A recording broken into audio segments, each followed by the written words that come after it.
За 54 дэх нар би яаж алдсан бэлээ гэхээр алдаагсан чи заснаа. За энэ болохоор y функцээс x-ээр авсан уламжлал гэсэн үг. За тэгээд ба энэ цэгийг дайрсан мөрийг олоорой гэж уламжлал авсан энэ.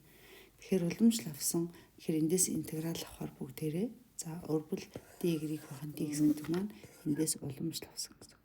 За тэгэхээр уламжлал авсан юм чиндээс y-ийг олъё гэхээр 2-таас нь интеграл авна.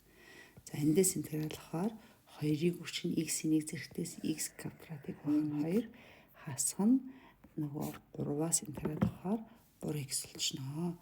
За тэгээд нэмэх нь ямар нэгэн тогтмолтой. Тэгэхээр манай энэ их функц нь болохоор x-ийн квадрат хасна 3x нэмэхийн c гэдэг маань c-ээс хамаарад энэ параллел доош нь дэш нь төсвийн бахан параболууд байгаа. Тэр дотроос манайх энэ цэгийг дайрна. За энэ чи 1 ба 2 цэг гэсэн чи би энд 1 ба 3 гэсэн цэг гэсэн. Тэгэхээр манайх энэ маань өөрчлөх гэсэн үг шүү дээ. За тэгэхээр манай y тэнцүү x-ийн квадратаас 3x нэмэх нь c гэсэн мөрөө маань хасах 1 байхад 2 гэсэн цэгийг дайрсан гэсэн. Тэгэхээр би y-ийн хооронд 2, x-ийн хооронд хасах 1-ийг тавина. Хасах 3-ыг хүчин x-ийн хооронд хасах 1-ийг тавьчихна.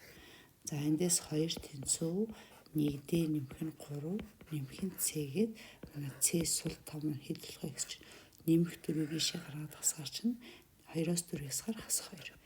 Тэгэхээр манайх олох гэжсэн парабол маань x квадрат 3x сул том хасах 2 байсан байгаас нь байна.